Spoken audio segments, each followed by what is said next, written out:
Hello students, कैसे हो? I hope सब अच्छे होंगे। और हमें जो आज की क्लास में टॉपिक डिस्कस करना है ना, वो हम लास्ट क्लास के टॉपिक्स को ही रिलेट करके करते हैं कि लास्ट क्लास में हमने कुछ किया था कि डिफरेंट फिजिकल क्वांटिटीज़ के बीच में रिलेशंस ड्राइव किए थे। तो उसी में हम क्वेश्चन नंबर 3 कंटिन्यू करते हैं स्टूडेंट्स आज की क्लास में। तो स्टूडेंट्स, इसके लिए मैं दोबारा से बोलूँगा, पहले क्या है, पहले ज़रूरी है आपके लिए डायमेंशनल फॉर्मूले। ठीक है, डायमेंशनल फॉर्मूले। और दूसरा जो पॉइंट है, दूसरी चीज़ आपके लिए क्या ज़रूरी है, दूसरी चीज़ ये है ज़रूरी आपके लिए कि आपको क्या पता होना चाहिए प्रिंसिपल ऑफ होमोजेनिटी के बारे में। तो लास्ट क्लास में मैंने आपको प्रिंसिपल ऑफ होमोजेनिटी बताया था, तो आई थिंक इस क्लास में हमें उसके बारे में बात करने की कोई ज़रूरत नहीं होगी। और अगर फिर भी नीड होती है, चलो कोई बात नहीं, हम दोबारा से यूज़ कर लेते हैं प्रिंसिपल ऑफ होमोजेनिटी के लिए। क्या किया था हमने, एक छोटे से एग्जांपल से हम दोबारा से इसका एक्सप्लेनेशन कर लेते हैं एक बारी पहले। ठीक है, देखिए प्रिंसिपल ऑफ होमोजेनिटी के अकॉर्डिंग हमारे पास क्या होता है, जैसे हमारे पास एक इक्वेशन है, उस इक्वेशन में हमारे पास जो डायमेंशंस हैं वो कुछ इस तरह से हैं, m⁴a, l⁴b और t⁴c। तो इसमें क्या करना है, प्रिंसिपल ऑफ होमोजेनिटी के अकॉर्डिंग क्या करना है आपको, m वाले कंपोनेंट को m वाले के साथ कंपेयर करोगे, means m⁴a is equal to m। तो यहाँ से आप क्या लिखते हो, a इज इक्वल टू 1। ठीक है स्टूडेंट्स, ऐसे ही देखो अब क्या करोगे, l⁴b l के साथ इज इक्वल टू l। तो यहाँ पर क्या आता है आपके पास, b इज इक्वल टू 1। और तीसरा क्या बचा, t⁴c is equal to t। तो यहाँ से भी क्या आएगा, c इज इक्वल टू 1। तो स्टूडेंट्स, हमें यही चीज़ अप्लाई करनी है प्रिंसिपल ऑफ होमोजेनिटी के अकॉर्डिंग। ठीक है, तो चलिए टॉपिक स्टार्ट करते हैं। टॉपिक स्टार्ट करने से पहले एक बात है कि टॉपिक को क्लियर देखना सही से, और वीडियो को एंड तक देखना, अच्छा लगेगा, एंजॉय करोगे आप क्लास। ठीक है, तो चलिए हमारे पास क्वेश्चन आता है, the velocity of water wave depends on the wavelength, density and acceleration due to gravity. ठीक है, and deduce the relationship between these quantities with the help of dimensional analysis. तो स्टूडेंट, हमारा जो क्वेश्चन है वो हमसे कह रहा है कि हमारे पास कोई वाटर वेव है। ठीक है, उस वाटर वेव के लिए जो वेलोसिटी है v, ये वेलोसिटी डिपेंड कर रही है किस फैक्टर पर। पहला फैक्टर हो गया आपके पास क्या, वेवलेंथ ऑफ द वेव। ठीक है, दूसरा फैक्टर स्टूडेंट्स यहाँ पर आपके पास ये है डेंसिटी ऑफ द वाटर। ठीक है, और तीसरा जो फैक्टर आपको दे रखा है ये हमारे पास गिवन है एक्सेलरेशन ड्यू टू ग्रेविटी। तो स्टूडेंट्स, हमें क्या करना है, हमें इसके लिए वेलोसिटी निकालनी है, वेलोसिटी का फॉर्मूला ड्राइव करना है। तो हम कंसिडर कर लेते हैं लेट। क्या कंसिडर कर लेते हैं कि जो वेलोसिटी है वो डिपेंड करती है किस पर, वेवलेंथ ऑफ द वेव। ठीक है, और दूसरा सिंबल क्या है हमारे पास, डेंसिटी, और जो थर्ड सिंबल बचता है हमारे पास, हम उसे यूज कर लेते हैं एक्सेलरेशन ड्यू टू ग्रेविटी। जैसा मैंने आपको बताया था लास्ट क्लासेस में, क्या करना है, इनकी पावर्स को कंसिडर कर लेना है कि ए बी सी क्या है। ए बी सी हमारे पास इनके वेवलेंथ्स के, डेंसिटी के और ग्रेविटी यानी एक्सेलरेशन ड्यू टू ग्रेविटी के क्या है, एक्सपोनेंट्स है। तो देखो स्टूडेंट्स, इसमें क्या करोगे आप, ज़्यादा कुछ नहीं करना है। तो आपको क्या करना है, पहले तो वही प्रोपोर्शनलिटी साइन रिप्लेस करना है। तो आपके पास आता है λ⁴a। ठीक है, अब आपके पास है ρ⁴b और फिर क्या है g⁴c। ठीक है, तो अब क्या करोगे डियर, आप देखो मैंने आपको बताया था, क्या बताया था, इससे जो आगे वाला स्टेप है हमें पता होना चाहिए डायमेंशंस। तो हमारे पास क्या है, वेलोसिटी के लिए क्या डायमेंशन था, वेलोसिटी के लिए था LT-1। ठीक है, और अगर हम बात करते हैं डायमेंशन फॉर्मूला किसके लिए, वेवलेंथ के बारे में, नेक्स्ट कंपोनेंट वेवलेंथ है। वेवलेंथ क्या होती है हमारे पास, वेवलेंथ आपको पता होगा।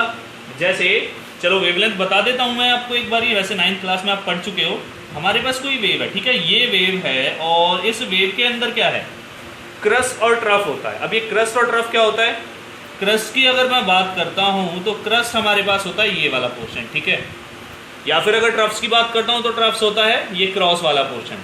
तो वेवलेंथ जो होती है हमारे पास बेसिकली ये होती है टू कंसेक्यूटिव या फिर हम कह सकते हैं टू कंटिन्यू क्रस्ट और टू कंटिन्यू ट्रफ्स के बीच की जो डिस्टेंस होती है that is known as wavelength. ठीक है, ये किसके लिए होता है? ट्रांसवर्स वेव के लिए। अगर वेव ट्रांसवर्स ना हो, लॉन्गिट्यूडनल वेव हो, तो क्या होगा? लॉन्गिट्यूडनल वेव होती है तो कंप्रेशन और रेयरफैक्शंस होते हैं, जैसा आपके पास साउंड वेव में होता है। ठीक है, तो यहाँ जो हमारी वेव है वो क्या है? ट्रांसवर्स वेव है। तो ट्रांसवर्स वेव के लिए हमारे पास जो वेवलेंथ होती है वो क्या है? डिस्टेंस होता है किसके? दो कंटिन्यू क्रस्ट और दो कंटिन्यू ट्रफ्स के बीच का। क्यों बेसिकली इसे बोला जा रहा है डिस्टेंस? तो डिस्टेंस के लिए हमारे पास जो डायमेंशंस आते हैं दैट इज एल। ठीक है, आगे देखो हम बात करते हैं आगे का सिंबल क्या है हमारे पास? डेंसिटी।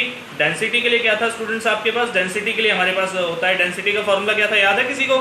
चलिए फॉर्मूला बता देता हूं मैं आपको। जो डेंसिटी होता है, डेंसिटी का फॉर्मूला था आपके पास मास पर यूनिट वॉल्यूम।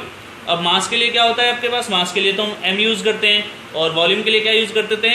एल। तो आपके पास फाइनली क्या आता है? M L minus 3। तो रिजल्ट आप क्या लिख सकते हो यहाँ पर? M L raise to power minus 3। ये क्या आता है डियर आपके पास? ये आता है डेंसिटी। ठीक है, चलिए आगे देखते हैं नेक्स्ट कंपोनेंट क्या है हमारे पास। नेक्स्ट कंपोनेंट है एक्सेलरेशन ड्यू टू ग्रेविटी। ठीक है, अब इस एक्सेलरेशन ड्यू टू ग्रेविटी का फॉर्मूला हम कहाँ से निकालें? देखिए वैसे तो इसका फॉर्मूला होता है आपके पास LT माइनस 2। ठीक है, अब इसका जो फॉर्मूला होता है ना वो वही फॉर्मूला होता है जो नॉर्मल एक्सेलरेशन का होता है। एक्सेलरेशन के लिए कैसे निकालोगे आप? एक्सेलरेशन के लिए आपके पास फॉर्मूला क्या होता है? एक्सेलरेशन होता है आपके पास वेलोसिटी डिवाइड बाय टाइम।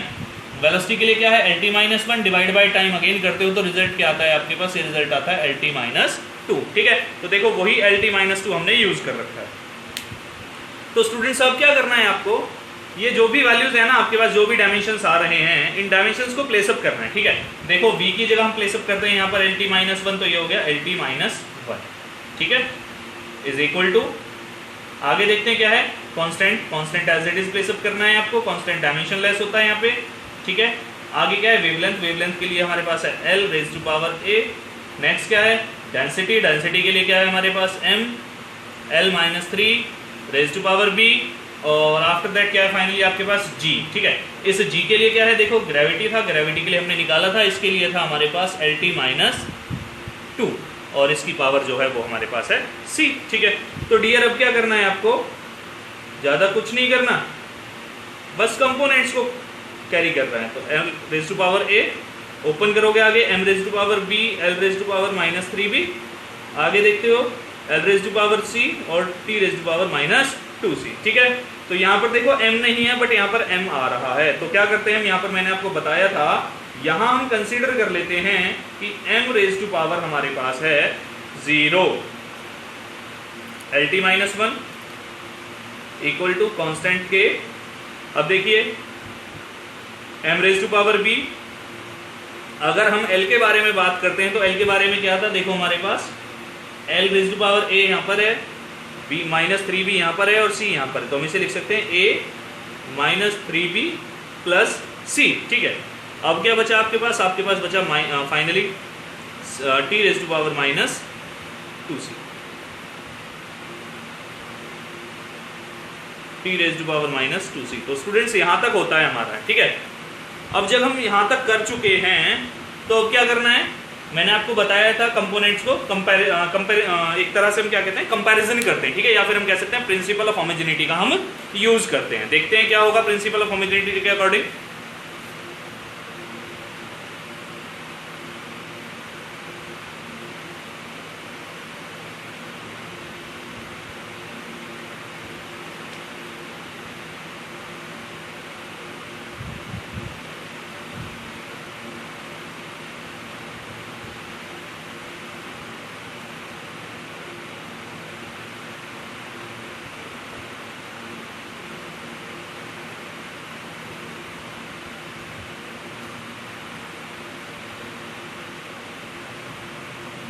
तो देखिए प्रिंसिपल ऑफ होमोजेनिटी के अकॉर्डिंग हम क्या लिख सकते हैं?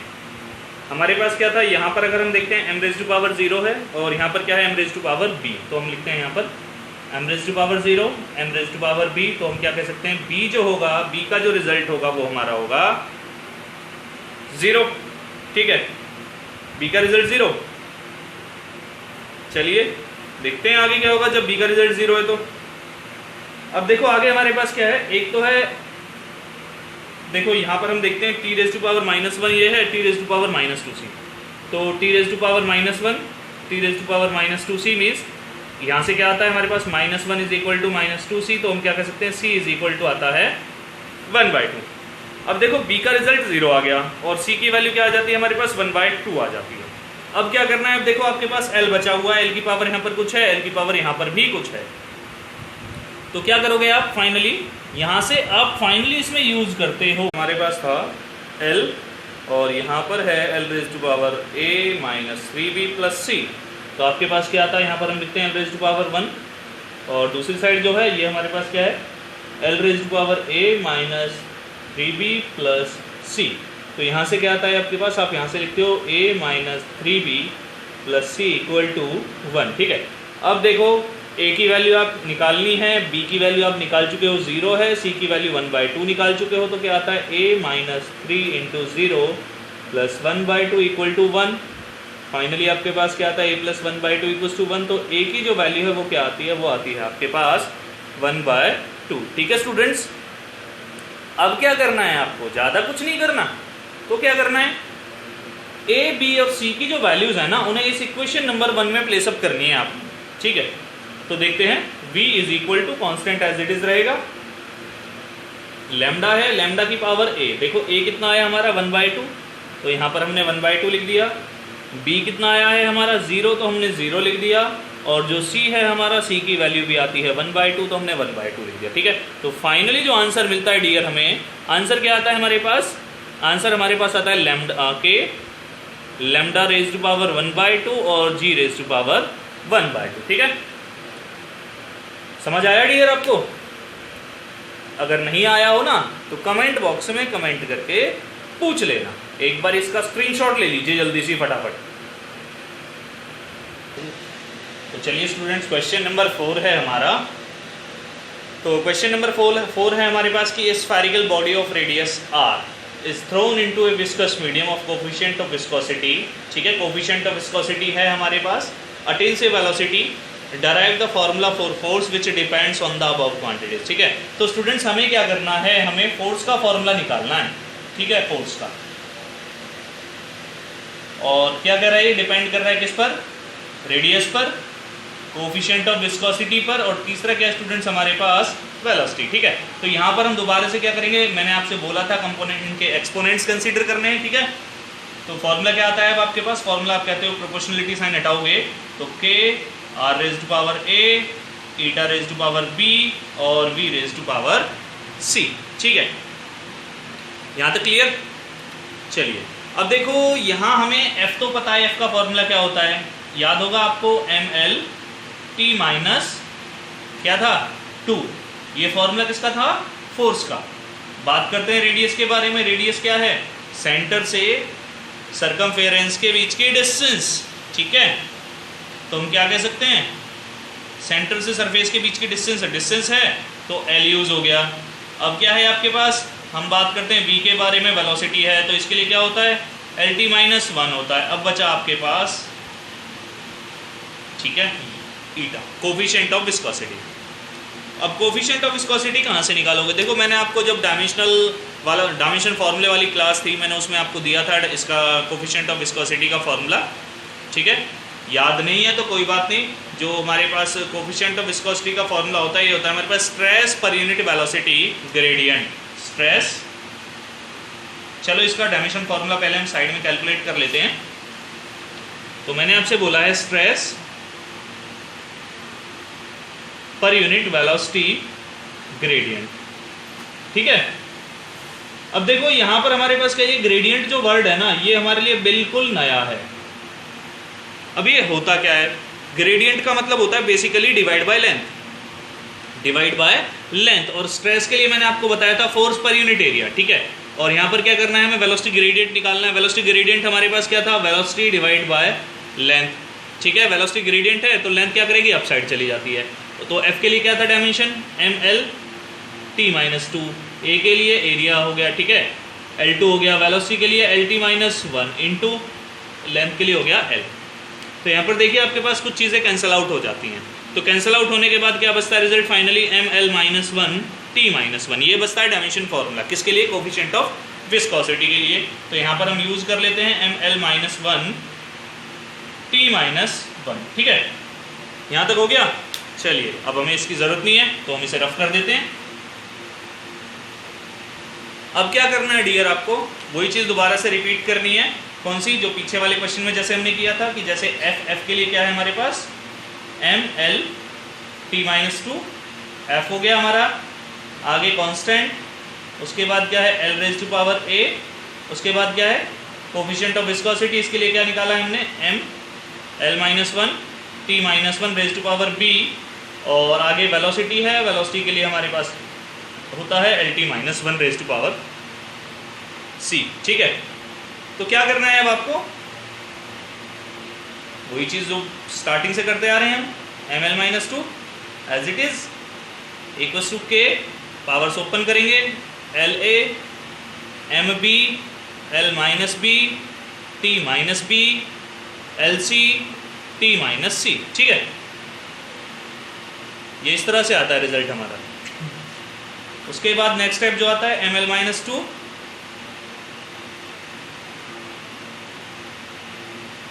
के, देखिए m वाला कंपोनेंट एक साथ तो m⁵b हो गया। आगे देखते हैं l के लिए L-A-B और C, तो A-B और C। ठीक है, अब देखते हैं T के लिए क्या है T-B-C। यहाँ तक हो गया डियर। अब क्या करना है आपको, कुछ नहीं करना, वही प्रिंसिपल ऑफ होमोजेनिटी अप्लाई करना है। चलो करते हैं। तो देखो यहाँ पर क्या है m⁵b और यहाँ पर m ओनली सिंगल है, तो m⁵b is equal to m। Result क्या आता है आपका, चलो पहले हम लिख देते हैं ऑन कंपैरिजन, या फिर आप लिख सकते हो according to principle of homogeneity.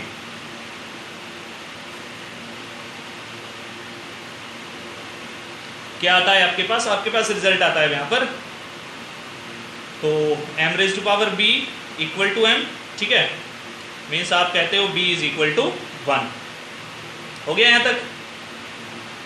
चलिए b की वैल्यू बना चुकी है हमारे पास। अब क्या है हमारे पास, देखिए आगे है L⁴A-B+C, और दूसरी साइड आपके पास है L। ठीक है, तो यहाँ पर क्या लिखते हो आप A-B+C which is equal to 1।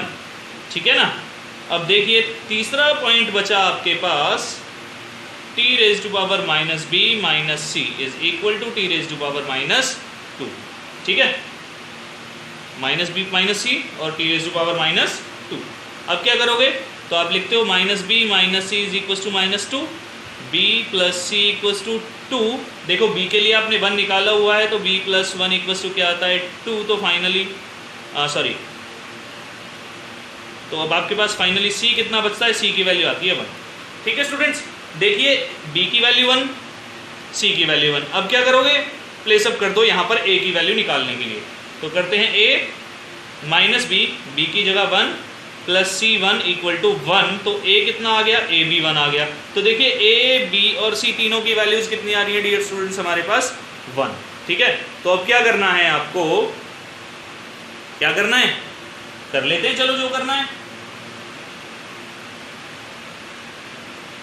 A, B, C तीनों की वैल्यूज, ठीक है, A, B, C तीनों की वैल्यूज प्लेसअप करोगे इक्वेशन नंबर 1 में। तो रिजल्ट क्या आता है आपके पास, F इक्वल टू K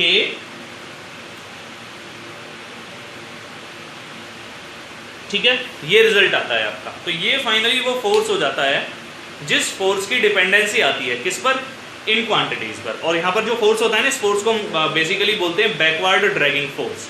और जो यहाँ पर कांस्टेंट है हमारा, इस कांस्टेंट की जो वैल्यू होती है हमारे पास ये 6 पाई होती है। तो फाइनली जो आंसर आता है, आंसर होता है हमारे पास 6 पाई, कुछ इस तरह से। ठीक है, ये होता है हमारे पास फाइनल जो फॉर्मूला हमें डेराइव करना था। ओके स्टूडेंट्स, आई होप कि समझ आया होगा। और कोई डाउट रहता है तो आप कमेंट बॉक्स में कमेंट करके पूछ लेना। तो एक बार आप इसका स्क्रीनशॉट ले लीजिए। तो स्टूडेंट्स कोई डाउट होता है टॉपिक के रिगार्डिंग क्या करना है आपको, आप कमेंट करके पूछ सकते हो। और अगर आपका ये है कि हमारे पीछे के टॉपिक्स में कोई प्रॉब्लम है, मतलब पीछे का टॉपिक्स का वीडियो हमारे पास नहीं अवेलेबल, तो क्या करना है आपको, डिस्क्रिप्शन में जाना है, टॉपिक वाइज वहाँ पर क्या है, लिंक है वहाँ पर, ठीक है। तो लिंक आप चेक कर लेना, लिंक गिवन होंगे आपके पास, वहाँ से आप वीडियो चेकआउट कर सकते हो। और चैनल को ज़्यादा से ज़्यादा शेयर करना है और आपको सब्सक्राइब करना है, बेल आइकन को ज़रूर प्रेस करना है, जिससे ज़्यादा से ज़्यादा अपडेटेड वीडियोज़ आपको मिलते रहें। ओके स्टूडेंट्स, बाय बाय, मिलते हैं नेक्स्ट क्लास में।